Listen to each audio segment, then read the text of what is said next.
नमस्ते, Radhe Radhe, hello everyone, welcome to our channel Bioverse the universe of biology. तो जैसा कि आप सबको पता है कि मैं आपको बीएससी 6th सेमेस्टर के बॉटनी का पेपर सेकंड पढ़ा रही हूँ, जिसमें हम लोगों ने ऑलरेडी कई सारी चीज़ें कवर कर ली हैं। जो आपका पेपर है cytogenetics, plant breeding and nano technology, उसमें हमने ऑलरेडी सेल वॉल और सेल के स्ट्रक्चर में कई सारी चीज़ें कवर कर ली हैं। उसी सेल स्ट्रक्चर में आज हम पढ़ने वाले हैं पैराक्सिसोम्स के बारे में कि पैराक्सिसोम्स क्या होते हैं। ठीक है, पैराक्सिसोम्स क्या होते हैं और इनका स्ट्रक्चर क्या होता है, इनकी मॉर्फोलॉजी क्या होती है, इनकी फंक्शंस क्या हैं, कैसे ये वर्क करते हैं, क्या ज़रूरत है इनकी हमारे सेल में। ठीक है, तो अगर हम बात करें पैराक्सिसोम्स की तो सबसे पहले ये क्या है, ये एक माइन्यूट स्ट्रक्चर है। इनको माइक्रो बॉडीज़ के नाम से भी जाना जाता है। आगे मैं आपको चीज़ें पढ़ाऊंगी तो बताऊंगी। थोड़ी सी अगर हम इनके हिस्ट्री की बात करें तो हिस्ट्री से अगर रिलेट करें तो पहली बार जो इनको डिस्क्राइब किया था जिस साइंटिस्ट ने, वो थे स्वीडिश डॉक्टर। वो स्वीडन के क्या थे, एक साइंटिस्ट थे, डॉक्टरल कर रहे थे। उनका नाम था जे रॉडिन। 1954 में पहली बार इन्होंने डिस्क्राइब किया कि कोई स्ट्रक्चर पाई जाती है जिसको इन्होंने क्या कहा, पैराक्सिसोम्स। इसको एक ऑर्गेनेल इन्होंने बोल दिया कि कोई स्ट्रक्चर पाई जा रही है, ठीक है, जिसे हम पैराक्सिसोम्स कह रहे हैं। ठीक है, लेकिन इन्होंने इसका नाम नहीं दिया। अगर नाम देने की बात करें तो इसे नाम देने का काम किया था, इसे ऑर्गेनेल कहने का काम, मतलब कि ये एक ऑर्गेनेल है। इन्होंने कह दिया कोई स्ट्रक्चर पाई जा रही है, ठीक है, उसके बारे में इन्होंने बता दिया, लेकिन ये एक ऑर्गेनेल है, इसके बारे में बताया हमें डी डुवे। ठीक है, डी डुवे ने 1966 में, जो एक बेल्जियन साइटोलॉजिस्ट थे। बेल्जियन एक कंट्री है, वहाँ के ये साइटोलॉजिस्ट थे, यानी कि सेल के ऊपर इनकी डिस्कवरी चल रही थी। ठीक है, अगर हम बात करें पैराक्सिसोम्स कॉमनली कहाँ पाए जाते हैं, ठीक है, अगर इनके हम पाए जाने की बात करें तो जो आपके पैराक्सिसोम्स होते हैं वो कॉमनली कहाँ पाए जाते हैं, लीवर और किडनी में हायर एनिमल्स के। Higher animals in the sense जैसे कि ह्यूमंस हो गए और जो भी हायर एनिमल्स हैं जिनमें किडनी और लीवर प्रेजेंट होते हैं, वहाँ पे ये पाए जाते हैं। अगर हम प्लांट में बात करें, ठीक है, तो प्लांट में मेनली 4 टाइप के पैराक्सिसोम्स पाए जाते हैं। ठीक है, वो 4 टाइप्स के पैराक्सिसोम्स कौन कौन से हैं, उन्हें ग्लाइऑक्सिसोम्स के नाम से जाना जाता है। लीफ टाइप पैराक्सिसोम्स बोला जाता है। एक इन्वॉल्व होता है यूरेड मेटाबॉलिज्म में, यूरेड के मेटाबॉलिज्म में इन्वॉल्व होता है। आप याद पढ़ेंगे, इसमें यूरेज एंजाइम पाया जाता है, तो यूरेड के मेटाबॉलिज्म में इन्वॉल्व होता है। और एक अनस्पेशलाइज्ड टाइप का पैराक्सिसोम्स पाया जाता है। ठीक है, अगर हम बात करते हैं इसके मॉर्फोलॉजी की, ठीक है, अगर हम इसकी मॉर्फोलॉजी की बात करें कि इसकी मॉर्फोलॉजी कैसी पाई जाती है, तो अगर हम मॉर्फोलॉजी की बात करते हैं तो इसे मैंने आपको पहले ही बताया कि इसे माइक्रो बॉडीज़ के नाम से भी जाना जाता है। ठीक है, इसे माइक्रो बॉडीज़ भी कहते हैं। ये ओवॉइड मतलब गोल, ये स्ट्रक्चर आप देख सकते हैं, यहाँ पे मैंने इसका स्ट्रक्चर बना के रखा है। अगर इसके स्ट्रक्चर की बात करें तो ये कैसा होता है, ओवॉइड, यानी कि गोल स्ट्रक्चर होता है। ठीक है, ओवॉइड स्ट्रक्चर होता है, गोल स्ट्रक्चर होता है और सराउंडेड होता है सिंगल मेम्ब्रेन से।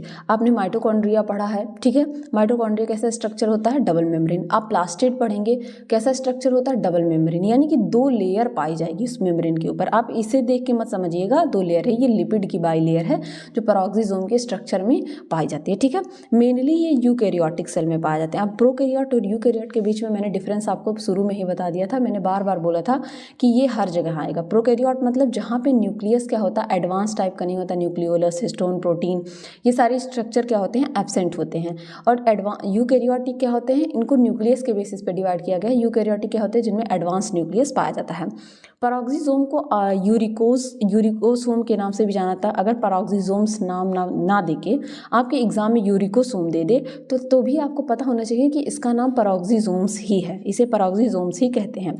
तो यूरिकोसोम्स होता है, इसे यूरिकोसोम क्यों कहते हैं, क्योंकि इसमें यूरेट ऑक्सीडेज और यूरिकेज एंजाइम पाए जाते हैं, इस वजह से इसका नाम यूरिकोसोम है। अगर हम इसके स्ट्रक्चर की बात करते हैं तो इसका स्ट्रक्चर कैसा होता है, एक लिपिड की बाई लेयर पाई जाती है। Lipid by layer plasma membrane में आप सबने बहुत अच्छे से ये स्ट्रक्चर, इसको अगर ऐसे बनाएंगे आप तो यहाँ पे ऐसे ऐसे स्ट्रक्चर पाया जाएगा।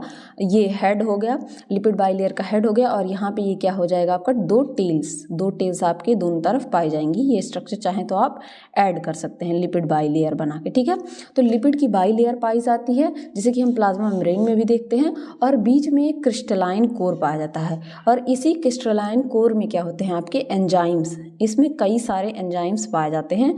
तो जो इसके एंजाइम्स होते हैं वो इसी क्रिस्टलाइन कोर में पाए जाते हैं। ठीक है, तो ये स्ट्रक्चर इसका पाया जाता है। ठीक है, अगर हम बात करें पेरोक्सिसोम्स की, तो एक टाइप का सेल्फ रेप्लिकेटिंग, यानी कि जिसमें रेप्लिका अपने जैसी कॉपी। सेल्फ रेप्लिकेशन का मतलब क्या होता है कि जब रेप्लिकेशन होता है तभी जो आपके डीएनए होते हैं वो क्या कहते हैं, मदर से और फादर से, पेरेंट्स से बच्चों में जाता है, तो उसका क्या होता है, रेप्लिकेशन। आपका एक क्रोमोसोम उसी की जैसे एक कॉपी बनाई जाएगी। तो पेरोक्सिसोम्स में भी सेल्फ रेप्लिकेटिंग ऑर्गेनेल्स होते हैं, ये रेप्लिकेशन कर सकते हैं। लेकिन देखिए, रेप्लिकेशन के लिए डीएनए का होना जरूरी होता है, राइबोसोम। लेकिन इनमें क्या होता है, इनमें डीएनए नहीं पाया जाता है, इनका खुद का राइबोसोम नहीं पाया जाता है, फिर भी ये क्या करते हैं, अपना रेप्लिकेशन का प्रोसेस करते हैं। तो आपको पता होना चाहिए, अगर पूछ ले कि सेल्फ रेप्लिकेटिंग ऑर्गेनेल्स के नाम बताइए, तो आपको अगर ऑप्शन में पेरोक्सिसोम्स दे दे तो आपको ये पता होना चाहिए कि पेरोक्सिसोम्स में भी सेल्फ रेप्लिकेशन होता है। अगर मैमल्स में, यानी कि जो मैमल्स हैं, मैमल्स आप सब जानते हैं जिसमें ह्यूमन बींग्स आते हैं, एप्स आते हैं, मंकी आते हैं, तो जो मैमल्स हैं अगर हम उनके सेल में पेरोक्सिसोम्स का एवरेज निकालें कि इतने एवरेज में वो पाया जाता है, तो 0.51 मिली माइक्रॉन से लेके 1.5 मिली माइक्रॉन तक पाया जाता है। अगर पेरोक्सिसोम के नंबर की बात करें तो ये सेल टू सेल वेरी कर सकता है, इसका ये नहीं है कि कितना पाया जाएगा। अगर इसके एक रेंज की बात करें तो 70 से 100 पर सेल ये पाया जा सकता है। यहाँ पे इसका मतलब हो जाएगा पर, ठीक है, पर सेल ये 70 से लेके 100 तक वेरी कर सकता है। अगर हम पेरोक्सिसोम के नेम की बात करें कि इसका नाम पेरोक्सिसोम्स क्यों पड़ा, क्यों हम इसको बार बार पेरोक्सिसोम्स कह रहे हैं, तो ये आपके लिए बहुत इंफॉर्मेटिव है। इसको पेरोक्सिसोम क्यों इसलिए कहते हैं क्योंकि ये सिंथेसिस यानी कि बनाने का काम करता है और डिग्रेडेशन तोड़ने का काम करता है। आप सबने H2O2 का नाम जरूर सुना होगा, केमिस्ट्री में कहीं ना कहीं जरूर पढ़ा होगा, जिसे हम हाइड्रोजन परऑक्साइड के नाम से जानते हैं, हाइड्रोजन परऑक्साइड्स। इसी परऑक्साइड से इसका नाम क्या लिया गया है, पेरोक्सिसोम्स लिया गया है, क्योंकि ये क्या करता है, हाइड्रोजन को सिंथेसिस। जब इसका फंक्शन मैं आपको पढ़ाऊंगी तो मेन फंक्शन पहला मैं आपको यही पढ़ाऊंगी कि ये क्या करता है, ऑक्सीजन का रिमूवल करता है, प्रोडक्शन करता है किसका, H2O2 का, हाइड्रोजन परऑक्साइड का। तो ये इसका वर्क है, इसी वजह से इसे पेरोक्सिसोम्स कहा जाता है। जो पेरोक्सिसोम्स होते हैं वो मल्टी फंक्शनल ऑर्गेनेल होते हैं, यानी कि कई सारे और वर्क क्या करते हैं, ये परफॉर्म करते हैं, ठीक है। तो इसमें मोर देन 50 एंजाइम्स इन्वॉल्व होते हैं जो डाइवर्स यानी कि डिफरेंट टाइप की एक्टिविटी को परफॉर्म करते हैं। अगर मोस्ट इंपॉर्टेंट इनके कुछ एंजाइम की हम बात करें तो इसमें कई सारे एंजाइम आते हैं, ये आप नाम देख सकते हैं, जैसे कि कैटालेज। जब आप मैं हाइड्रोजन H2O2 का इसमें आपको पढ़ाऊंगी, हाइड्रोजन परऑक्साइड का फंक्शन, उसमें कैटालेज का बहुत ज़्यादा यूज होता है। डी एमिनो एसिड ऑक्सीडेज का यूज होता है, यूरेट ऑक्सीडेज का तो मैंने बताया ही, इसीलिए इसे क्या कहते हैं, यूरिकोसोम कहते हैं। ग्लाइकोलेट ऑक्सीडेज, एक ग्लाइकोलेट साइकिल चलती है, ठीक है, ग्लाइकोलेट साइकिल चलती है लीवर और मसल सेल्स में, ठीक है। ग्लाइकोलेट साइकिल का आप नाम सुने होंगे, तो ग्लाइकोलेट साइकिल चलती है, इसी उसमें ग्लाइकोलेट ऑक्सीडेज पाए जाते हैं, ल्यूसीफेरेज पाए जाते हैं। ये कुछ एंजाइम्स के नाम हो गए जो आपके पेरोक्सिसोम्स में पाए जाते हैं। आगे हम इनके फंक्शन के बारे में जानेंगे। अगर हम पेरोक्सिसोम के फंक्शन की बात करें तो सबसे पहला ही फंक्शन यहाँ पे मैंने लिखा है इसका, removal of oxygen and production of H2O2। Oxygen का रिमूवल करता है, ठीक है, और प्रोडक्शन यानी कि उत्पन्न करता है, प्रोड्यूस करता है हाइड्रोजन परऑक्साइड को, ठीक है। पेरोक्सिसोम्स होते हैं वो कंटेन करते हैं एंजाइम जो मॉलिक्यूलर ऑक्सीजन को रिमूव करने का काम करते हैं, जो ऑर्गेनिक हाइड्रोजन में पाए जाते हैं। जो ऑर्गेनिक सबस्टांस में जो हाइड्रोजन पाए जाते हैं उनके साथ ये क्या करते हैं, ऑक्सीजन को रिमूव करने का काम करते हैं और H2O2 को प्रोड्यूस करने का काम करते हैं, ठीक है। कैसे करते हैं, यहाँ एक रिएक्शन लिखा हुआ, आप यहाँ इस रिएक्शन में देख सकते हैं। ये रिएक्शन आप देखिए, यहाँ पे लिखा हुआ ये ऑर्गेनिक सब्सटेंस है जिसपे RH2 से डिनोट किया गया है। इस R की जगह पे कुछ भी हो सकता है, CH3CH2, ठीक है, आप सबको पता है R की जगह पे कुछ भी हो सकता है। तो ये एक ऑर्गेनिक सब्सटेंस है और यहाँ पे मॉलिक्यूलर ऑक्सीजन है। इन दोनों का जब रिएक्शन कराया जा रहा है तो R, ये जो R है, ठीक है, ये क्या हो गया, अलग हो गया और हाइड्रोजन परऑक्साइड प्रोड्यूस हो गया। अगर मैंने यहाँ पे लिखा ही था प्रोड्यूस होगा क्या, आपका हाइड्रोजन परऑक्साइड। अगर आप सबको पता होगा कि हाइड्रोजन परऑक्साइड क्या होता है, एक टॉक्सिक सब्सटेंस होता है, ठीक है। इसका प्रोडक्शन तो हो गया, लेकिन अगर हमारे सेल में कभी कभी इसका प्रोडक्शन जरूरी भी होता है। आगे आप कई सारी डिजीज पढ़ेंगे जिसकी जो हाइड्रोजन परऑक्साइड की वजह से नहीं होती है, ठीक है। तो हाइड्रोजन परऑक्साइड का प्रोडक्शन तो यहाँ पे हो गया, लेकिन हाइड्रोजन परऑक्साइड हमारे लिए टॉक्सिक भी होता है। तो अगर ये एक्सेस में आ गया, ठीक है, अगर बहुत ज़्यादा मात्रा में आ गया तो हाइड्रोजन परऑक्साइड को फिर जो कैटालेज एंजाइम का नाम मैंने आपको बताया था, वो कैटालेज एंजाइम क्या करता है, इसको वाटर में कन्वर्ट कर देता है। देख रहे हैं आप कितना अच्छा प्रोसेस है।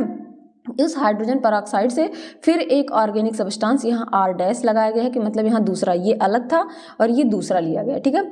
आप सबको पता होगा केमिस्ट्री में से डिनोट किया जाता है इस तरीके से, प्राइम बोला जाता है। ये आपके बायोलॉजी में भी जब आप DNA का स्ट्रक्चर पढ़ते हैं तो 5' to 3' एंड पढ़ते हैं उस तरीके से। तो ये R- लिया गया, यानी कि दूसरा ऑर्गेनिक सब्सटेंस यहाँ पे लिया गया है और इसका जब रिएक्शन हुआ तो ये R अलग हो गया और क्या प्रोड्यूस हो गया, यहाँ पे प्रोड्यूस हो गया आपका वाटर, ठीक है, प्रोड्यूस हो गया यहाँ पे वाटर।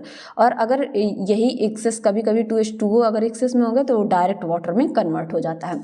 तो यहाँ पे यही चीज़ लिखी गई है, ये जो नीचे लिखा गया है कि this H2O2 is utilized by catalyst to oxidize a variety of substance including phenols, formic acid and alcohol.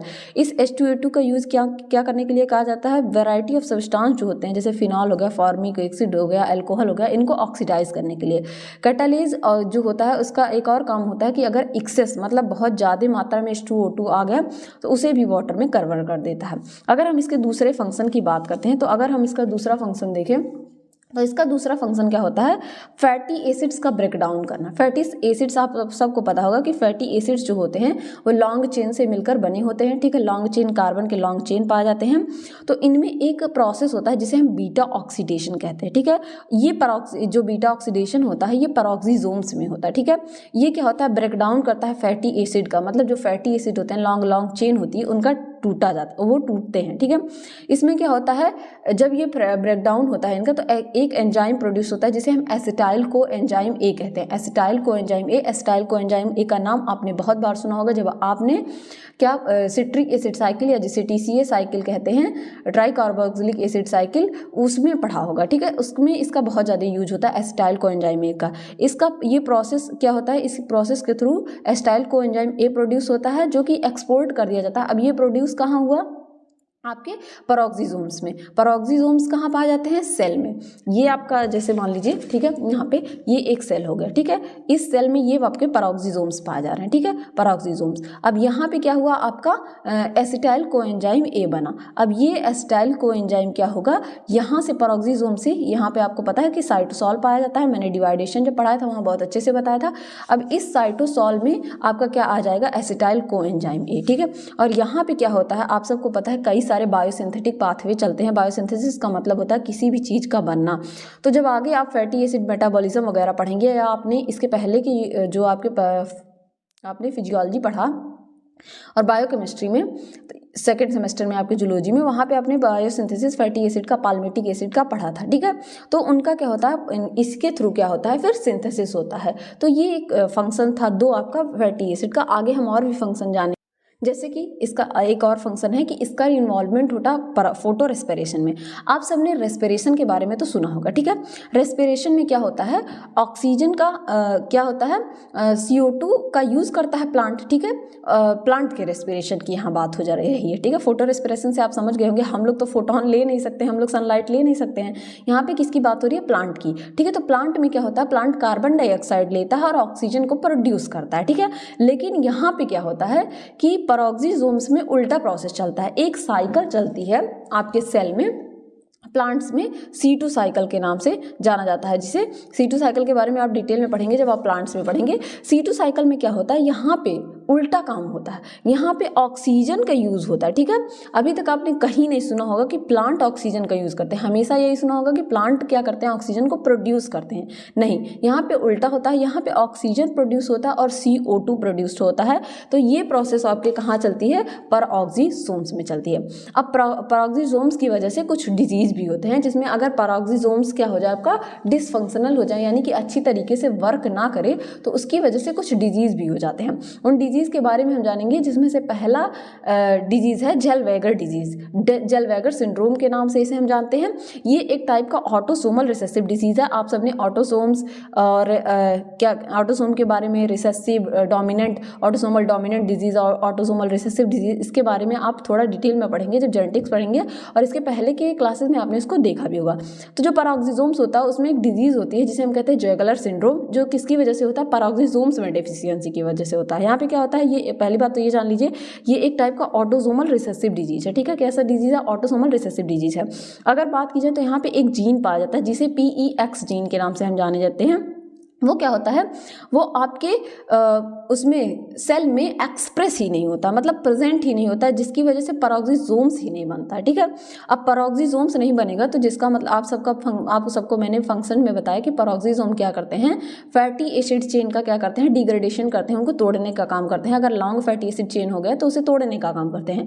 तो अगर आपका पैक्स जीन नहीं बना, जो कि क्या करता है, पैक्स जीन ही ये इंडिकेट करता है कि यहाँ पे पेरोक्सिसोम्स बनना है। अगर पेरोक्सिसोम्स ही नहीं बनेगा तो अकोमुलेशन हो जाएगा, यानी कि फैटी एसिड बहुत ज़्यादा जम जाएगा, जिसकी वजह से एक सिंड्रोम हो जाता है जिसे हम ज़ेलवेगर सिंड्रोम कहते हैं।